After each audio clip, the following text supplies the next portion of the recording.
A very good morning and Assalamu alaikum to all my lovely students of class 3. I hope you all are very fine and doing good with your health. So student, today we are going to see EVS subject. The chapter number 3, Water or Water, part number 2.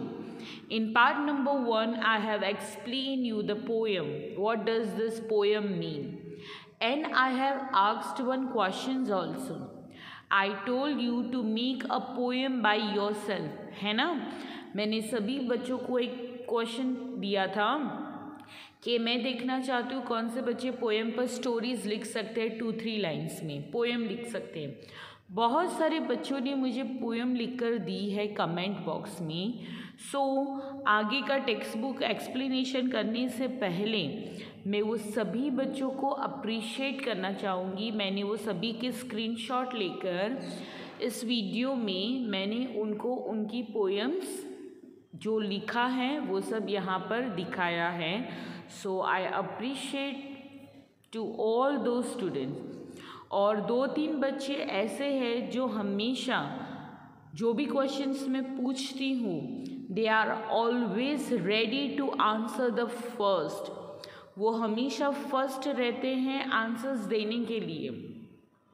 और आपकी exams बहुत जल्दी starts भी होने वाली है, right students? So here we are. हम देखते हैं कि सबसे पहले कमेंट कौन से बच्चे ने दिया था।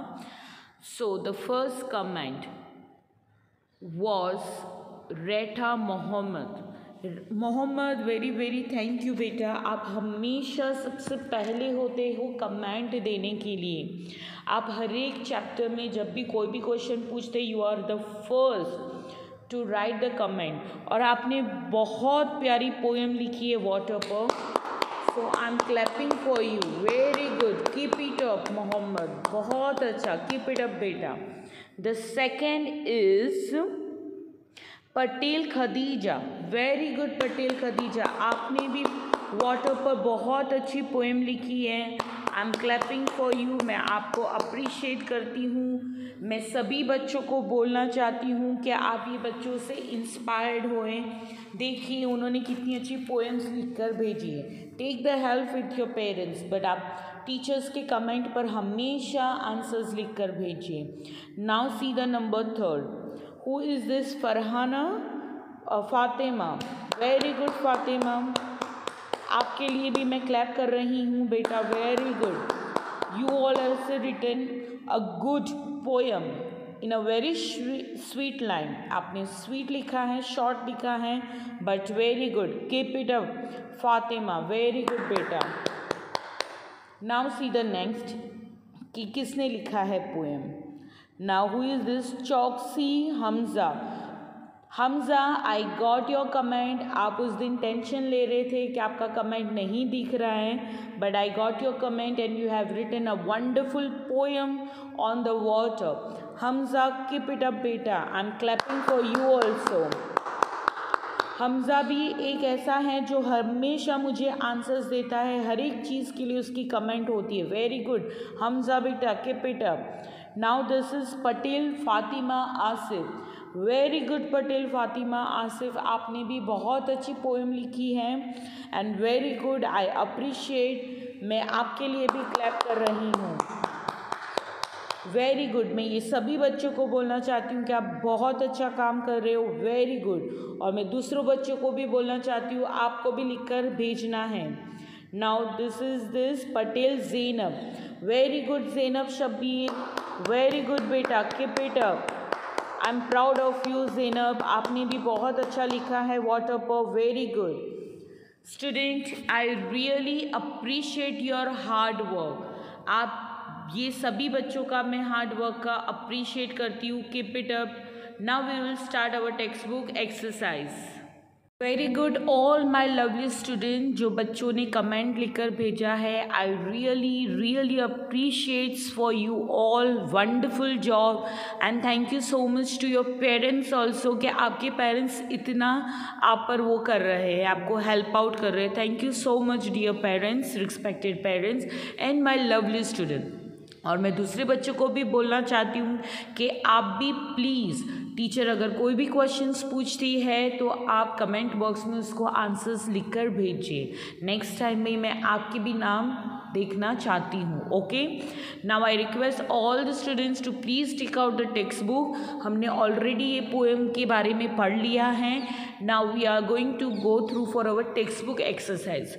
Student, this chapter is not going to come in your exam. ये चैप्टर सिर्फ और सिर्फ आपके सेल्फ स्टडीज़ के लिए हम। Now I request all the students to please take out the page number 20. यहाँ पर कुछ टेक्स्ट बुक एक्सरसाइज है जो हम करेंगे। Do you know any poem or a song on a water? Recite it in the class. Student, आपको कोई song पता है वाटर के रिलेटेड, या कोई पोएम पता है वाटर के रिलेटेड जो पानी से हैं? हिंदी में एक पोएम है।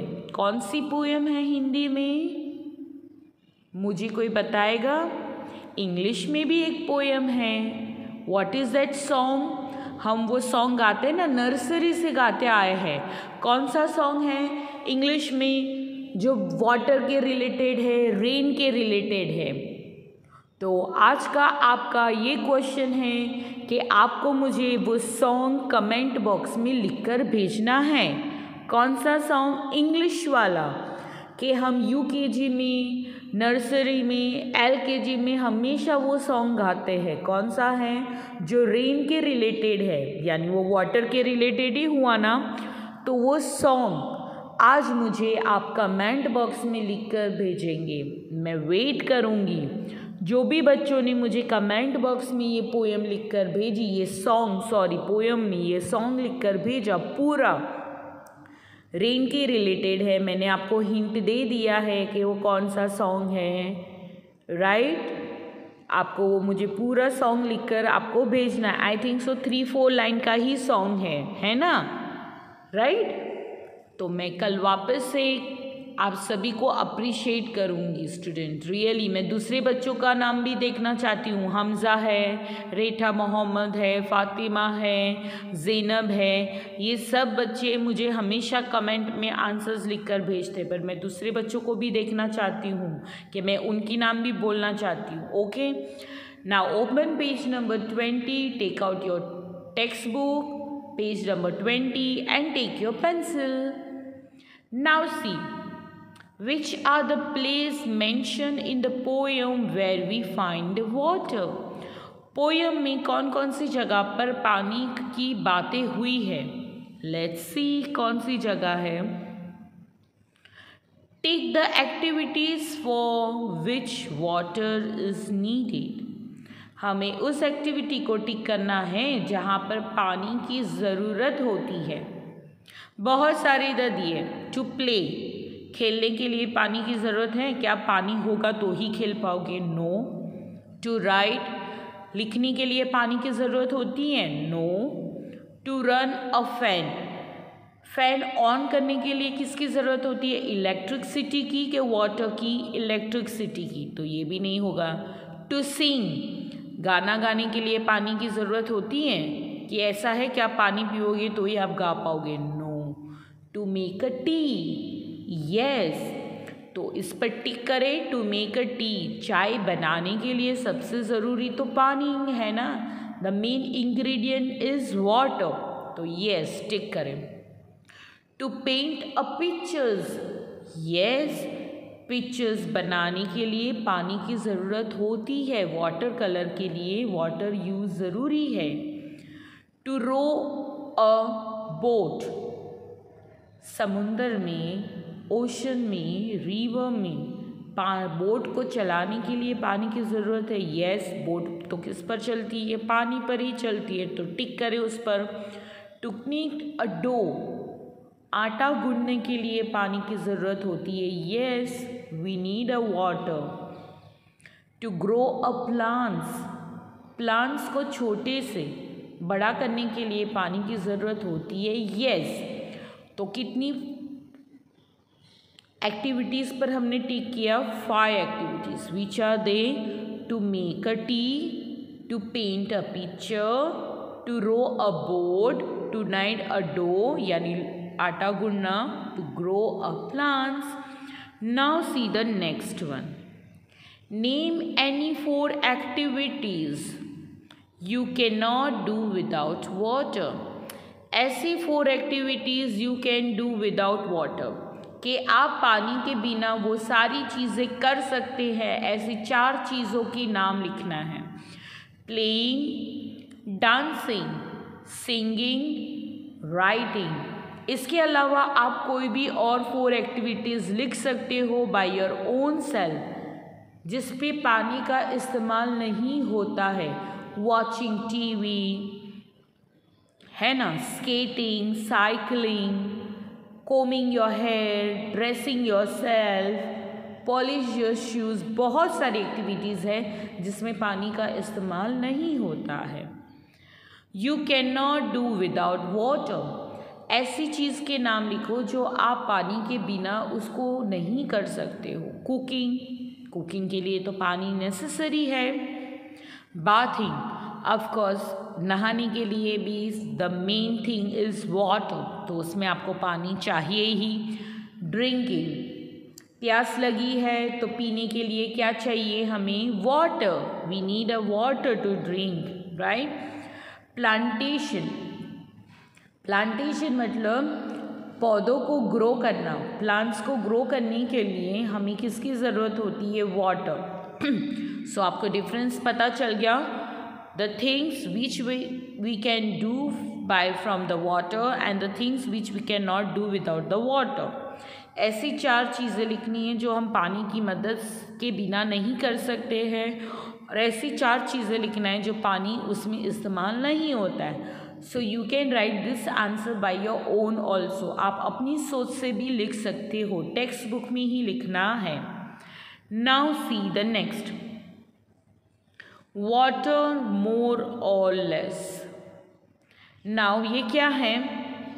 Arrange the following on the basis of the amount of water that is needed from each of this activities. Begin with the activity that needs the most water. मतलब यहाँ पर 5 एक्टिविटीज़ दी है. आपको नंबर 1 में वो activity लिखनी है जिसमें सबसे ज़्यादा पानी का इस्तेमाल होता है. तो मैं एक्टिविटीज़ पढ़ूँगी. मैंने यहाँ नंबर्स भी लिखे हैं. आपको नंबर्स नहीं लिखना है. आपको क्या लिखना है? पेंसिल से उस ब्लैंक के अंदर उस चीज़ को लिखना है. मैं 1 बाय 1 सारी एक्टिविटीज़ पढ़ती हूँ, फिर आप बताइए मुझे कि सबसे ज़्यादा पानी किसके लिए इस्तेमाल होगा. टू बाथ, नहाने के लिए सबसे ज़्यादा पानी चाहिए. टू ड्रिंक, सबसे ज़्यादा पीने के लिए चाहिए. To clean the house, to water the field, to nice the door. तो सबसे ज़्यादा पानी हमें किस में चाहिए स्टूडेंट? See it. मैंने नंबर्स अनइवन लिखे हैं यहाँ पर, ऊपर नीचे वाले नंबर्स लिखे हैं. आपको ये नंबर्स करेक्ट अरेंज करके लिखना है. ओके, मैंने इसमें एक ट्विस्ट दिया है बट आपको करेक्टली नंबर लिखना है. सो नंबर 1 में क्या आएगा? सो सी स्टूडेंट, नंबर 1 में क्या है? To water the field. Number 2, to clean the house. Number 3, to bath. Number 4, to drink. And number 5, to knead the dough. यानी सबसे ज़्यादा पानी हम किस चीज़ में इस्तेमाल करने वाले हैं? फील्ड में, खेतों में पानी डालने के लिए सबसे ज़्यादा पानी हमें चाहिए. उसके बाद है घर की सफाई करने के लिए हमें फिर पानी चाहिए. फिर नंबर 3 पर क्या आता है? नहाने के लिए हमें पानी सबसे ज़्यादा चाहिए. फिर पीने के लिए और लास्ट में आटा गूंदने के लिए. तो ये नंबर वाइज हो गया. आपको नंबर 1 पर कौन सी चीज़ रखनी है? वो चीज़ जो इसमें सबसे ज़्यादा पानी का इस्तेमाल होता है. तो किस में होता है? खेतों में पानी डालने के लिए. फिर उससे कम किस में होता है? घर की सफाई के लिए. फिर उसमें कम किस में होता है? नहाने के लिए. फिर उससे कम पीने के लिए और इससे कम आटा गूंदने के लिए। Okay, got it. Now see the next. अब हम नेक्स्ट देखेंगे कि नेक्स्ट क्या है। Now okay, have you seen hot water coming out from the ground? आपने कभी भी देखा है कि कहीं से गर्म पानी बाहर निकलता है? Yes or no? Now see, does any river flow through your village or city? If yes, write the name. हम भरूच में रहते हैं, we live in a Bharuch, right? तो भरूच में कौन सी रिवर है? रिवर नर्मदा। सो आपको यहाँ क्या लिखना है? Narmada. Do you know the name of any river? Write their names. ये आपका होमवर्क है, आपको यहाँ पर रिवर्स के नाम खुद लिखना है। आपको कितनी रिवर्स पता है उसके नाम आपको लिखना है। Okay student, now see the last activity. Color the picture of those container which you use for storing water. पानी भरने के लिए आप कौन कौन सी चीज़ों का इस्तेमाल करते हो, कौन कौन सी यूटेंसिल यूज़ करते हो, उस पर आपको कलर करना है। मेरे ख्याल से तो हम सभी चीज़ों का इस्तेमाल करते हैं, right? Now in your notebook draw the picture of any container. ये नहीं करना है आपको। ओके, आपको ये भी आपकी टेक्स्ट बुक में करना है कि आपको फाइंड आउट करना है, find 7 of them and put a circle around each one has already done for you. आपको जहाँ जहाँ पानी से मिल सकता है ऐसी 7 चीज़ों पर सर्कल करना है। फर्स्ट वाला है वाटरफॉल, जो ऑलरेडी आपकी टेक्स्ट बुक में किया है। उसके नीचे है LAKE लेक, फिर उसके नीचे है SCAC यानी समुंदर, फिर उसके नीचे है वेल VELL वेल यानी कुआं, फिर उसके स्टैंडिंग वाले लाइन में है पॉन्ड POND पॉन्ड, फिर है TAP टैप यानी नल। ये 7 चीज़ ऐसी है जिसमें से आपको क्या मिलता है? पानी। 1 2 3 4 5 6 मैंने दी है, 7 वाली आपको ढूंढना है। 7 वाली क्या है, कोई मुझे बता सकता है? ये हॉरिजॉन्टल और वर्टिकल लाइन के बिल्कुल नीचे है, RAIN रेन, जिस पर मैंने सर्कल नहीं किया है बट वो आपको खुद करना है। Okay, now see the last. Student, ये वाला आपको पता होगा ये कैसे करना है, ऐसी डिज़ाइन कैसे आती है। मैं फिर भी वर्बली आपको एक बार बता देती हूँ। एक पेपर लेना, उसको बिल्कुल बीचों बीच से फोल्ड करना, फिर उसको ओपन करना है, फिर आपको वाटर कलर का एक ड्रॉप डालना है। क्या डालना है? एक ड्रॉप डालना है। फिर आपको एक थ्रेड को गीला करना है पानी से, फिर उस जहाँ पर आपने वाटर कलर का एक जो ड्रॉप डाला है उस पर आपको वो थ्रेड को डिज़ाइन करके रख देना है। फिर वो पेपर को वापस से फोल्ड करना है और इस थ्रेड को धीरे से आपको खींचना है। आप जैसे जैसे इस थ्रेड को खींचते जाओगे आपकी ये डिज़ाइन रेडी हो जाएगी और आप ये पेपर खोलोगे तो आपको दोनों साइड पर सेम डिज़ाइन मिलेंगी। So student, here we have completed our chapter. Okay, and I will be waiting for your answer in the comment box कि आपको सॉन्ग लिखकर मुझे भेजना है किस पर, related to rain. Till then stay home, stay safe, अल्लाह हाफिज़, बाय।